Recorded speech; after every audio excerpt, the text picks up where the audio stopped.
शर्मा जी। राधे राधे माँ जी। राधे राधे महाराज जी। महाराज जी, मैं विद्यार्थी हूँ और नौकरी प्राप्त करने के लिए मैंने बहुत मेहनत की, लेकिन सफलता नहीं मिली। वहीं मेरे मित्र जिन्होंने बहुत कम या बिल्कुल परिश्रम नहीं किया, उनको बहुत अच्छी नौकरी मिली। महाराज जी, ये सबसे मन में तुलना की भावना आती है और आगे आने वाले समय में परिश्रम करने में भी मन नहीं ऐसा लगता। आता है और ऐसा होता है और ऐसा होता ही रहेगा। इसमें क्या होता है बच्चा कि ईमानदारी से देखो, तुम पुरुषार्थ मतलब मेहनत तो खूब कर रहे हो। ऐसा कोई नहीं चाहता कि मैं फेल हूँ, ऐसा कोई नहीं चाहता कि मेरा कहीं स्तर गिरे। सब बड़े बनना चाहते हैं, सब सुखी होना चाहते हैं, पर प्रायः सफलता किसी किसी को मिलती है। जो तुमसे कम मेहनत किए होगा वो भी सफल दिखाई दे सकता है, जो तुमसे कम बुद्धि रखता है वो भी ऊंचे पद पर बैठा दिखाई दे सकता है। इसका तात्पर्य होता है पूर्व प्रारब्ध। अब इसे माने या ना माने, जैसे वर्तमान में हम मेहनत बहुत कर रहे हैं, पर हमारा कर्म है हमें दुख देने के लिए तत्पर है, तो हर जगह से मुझे गिरा रहा है, हर जगह से परास्त कर रहा है। व्यापार में घाटा, पढ़ाई में वो चाहे जितना पढ़े वो उतने नंबर नहीं ला पा रहा है, वो चाहे जितना प्रयास करे, उसे इंजीनियरिंग पढ़े बड़े बड़े और गांव गली में ऐसे बैठे, कोई उनको नौकरी नहीं मिल रही। कितने ऐसे बहुत बुद्धिमान हैं लेकिन खाने पीने तक की व्यवस्था सही नहीं है। कितने ऐसे हैं कि उनको ज्ञान नहीं, बिल्कुल बुद्धिमंद भी है लेकिन वो कार में चल रहे हैं, भारी व्यवस्थाएं हैं। पूर्व पुण्य और पूर्व पाप। अब हम क्या करें, नया ऐसा कार्य करें कि पूर्व को विध्वंस कर दें। वो है भगवान का आश्रय और भजन, दूसरा कोई नहीं। भजन के द्वारा हम अपने कर्मों को, जो हमारी उन्नति में बाधा पहुंचा रहे हैं, उनको विध्वंस करें। अब वो किस कोटि के कर्म है, कितने दिन भजन करना पड़ेगा, इसका कोई परिचय नहीं जानता है। इसीलिए हम धर्म पूर्वक वर्तमान में चले, कोई पाप ना करें और नाम जप करें और विश्वास ये रखें कि एक न एक दिन हमें सफलता मिलेगी, जिस दिन हमारे असफलता प्रदान करने वाले पाप कर्म वो नष्ट हो जाएंगे, पक्का मिल जाएगी। मान लो आप पढ़ रहे हो तो आप पढ़ाई में एक साथ नाम को भी ले लीजिए। जो व्यर्थ में समय नष्ट कर रहे हैं वो नाम में आ जाइए। तो ये नाम क्या करेगा, आपकी उन्नति करेगा, आपकी बाधाओं को नष्ट कर देगा। एक हमने घटना किसान की देखी कि एक किसान का खेत है और वो दूसरे के खेतों से पानी आता है। सामने जिसका खेत है, अगर वो खेत वो शत्रु पक्ष खरीद लेता है तो उसकी खेती सूख जाएगी। और वो बहुत धर्म से चलने वाले, भजन करने वाले। अब वो लोग गए और उस जो खेत बेच रहा था शत्रु पक्ष, उसका जाकर के बोला, जितने तुम लाख हजार बोलोगे हम देंगे, लेकिन खेती हमें दोगे। और वो पक्ष जो इतनी क्षमता नहीं रखता था, अगर उसको वो खेती ना मिले तो उसका खेत सूख जाएगा। और वो धर्मात्मा पुरुष है, उसके पास उतना धन नहीं है। और उसने भगवान से प्रार्थना की कि भगवान आप जानते हो कि अर्थ है नहीं, और अगर वो खेत नहीं मिला तो हमारी खेती सारी सूख जाएगी, वो पानी नहीं आने देगा। जानते हो वहां से उत्तर आया था, जब आदमी भेजा गया था तो ये उत्तर आया था कि इनके घरों में संत जन भोजन करते हैं, ये धर्म से चलते हैं, अगर ये हमको पैसे ना भी देंगे तो खेती इन्हीं को लिखाएंगे हम।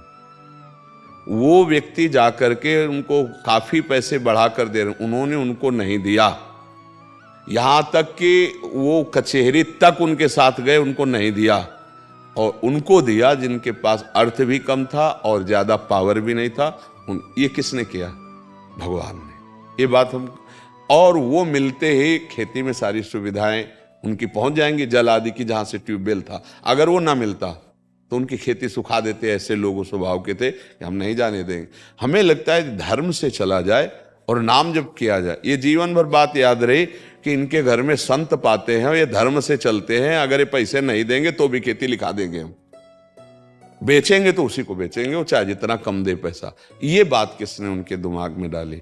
अर्थ तो बड़ा प्रलोभन की चीज होती है, भैया बेच ही रहे तो जब जहां हमें ज्यादा मिल रहा है उसी को देंगे। लेकिन धर्म की बात, तो हम अगर धर्म से चलते हैं, नाम जप करते हैं, तो भगवान मति बदल देते हैं। हमें लगता है यदि हम नाम जप करें और धर्म से चलें तो भगवान सहयोग करते हैं, ये देखा गया है। हर उन्नति हमारा पाप कर्म उस गिराना चाहता है, पाप कर्म बाधा देता है। अब जैसे कोई अभी वर्तमान में पाप कर रहा हो, बढ़ता चला जा रहा है, तो उसका पूर्व का पुण्य उसे बढ़ा रहा है। वर्तमान में पुण्य कर रहा हो, गिरता चला जा रहा है, वो उसका पूर्व का पाप नष्ट हो रहा है, उसको गिरा रहा है। अब जब पुण्य इस कोटि का हो जाए, नाम जब भजन, कि उसको विध्वंस कर दे, तब मंगल होता है। अब ये बात समझ में आ जाए तो है। अब 4 दिन हम जपे और सोचा हमारी नौकरी नहीं लगी तो हम नाम जप छोड़ दें, तो फिर धैर्यपूर्वक ना जपने के कारण फिर अश्रद्धा हो जाएगी। यदि हम नाम जप करें और खूब अच्छी पढ़ाई करें और प्रयास करें, तो हमारा प्रयास और भगवान की कृपा दोनों इससे हर काम हो जाएगा। हमारा प्रयास धैर्यपूर्वक और नाम जप, तो भगवान आपको परम धनी बना देंगे। वो लक्ष्मीपति हैं, क्या कमी है उनके पास, वो हमारा जीवन सुधार देंगे, इतना विश्वास कर लो। जरूरी थोड़ी कि नौकरी के द्वारा ही तुम्हें धन मिलेगा, वो कहाँ से कैसे व्यवस्था करते, ये तो भगवान का जो भजन करते वो जानते हैं। वो किस दिशा से आपको धनी बना देंगे आपको पता भी नहीं चलेगा। इसलिए हमें लगता है भगवान का आश्रय लो, नाम जप करो, खूब कर्तव्य कर्म करो, जो पढ़ाई लिखाई नो हर प्रयास करो। आज नहीं तो कल सफलता मिलेगी। ऐसा तो नहीं कि इतना भाग्य में लिखा है कि हम असफल होते ही चले जाएं। ऐसे में निराश भी नहीं होना। हमें भाग्य बदलने के लिए मानवदेह मिली, हम प्रयास करेंगे, आखिरी दम तक प्रयास करेंगे, सफलता तो मिलेगी। नहीं तो हमारा नाम जब चल रहा है, भजन बल से क्या नहीं हो सकता, सब कुछ हो सकता है। ठीक है, निराश मत होइए। मेरी तो यही प्रार्थना है अध्यात्म की, कि नाम जप कीजिए और खूब पढ़ाई कीजिए, खूब मेहनत कीजिए। परिणाम अगर एक बार सही नहीं आ रहा, 2 बार सही नहीं आ रहा, तो आखिरी में आएगा ही। भगवान आज्ञा करते हैं, कर्मण्येवाधिकारस्ते मा फलेषु कदाचन। भगवान आज्ञा करते हैं, सुख दुखे समय कृत्वा लाभा लाभो जया जयो। सुख दुख में, लाभ हानि में, जय पराजय में समान भाव रख, आगे बढ़ तो विजय मिल जाएगी। अब 1-2 बार हार गए तो हम निराश नहीं होंगे, हम आगे बढ़ेंगे। हराने वाले जो पाप कर्म उनको हम भस्म करेंगे नाम जप के द्वारा, भगवत सेवा के द्वारा, भगवत आराधना के द्वारा। भगवान पुकारने से, आराधना करने से अवतार ले लेते हैं, तो फिर हमारा काम क्यों नहीं बन जाएगा? वो बना देंगे, विश्वास रखो। पर हमारा कौन सा पाप कर्म इतना प्रबल है जो आगे नहीं बढ़ने दे रहा, उसको नाम नष्ट करेगा।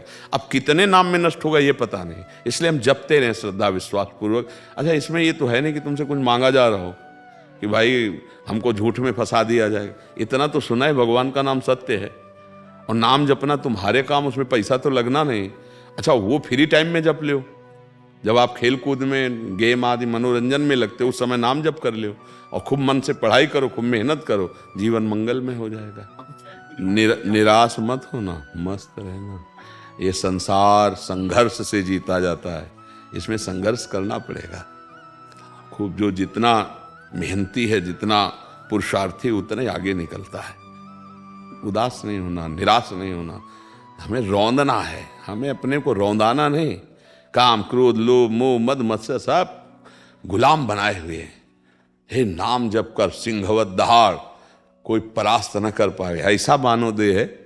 पर अब समझ नहीं पा रहे, तो इसलिए अब कह रहे नाम जप करो, बहुत संभल करके चलो, नहीं संसार में जीवन व्यतीत करना बड़ा कठिन। कोई नशा मत करो भाई, गंदे आचरण मत करो, नाम जप करो। देखो यहाँ आए हो, श्री जी की कृपा हुई, तो इतनी बात मान लो। कोई नशा मत करो, कोई गंदा आचरण मत करो, नाम जप करो, तो पीछे जो हमसे गलतियां हुई भगवान उसको क्षमा कर देंगे, आगे हमारा जीवन मंगल में हो।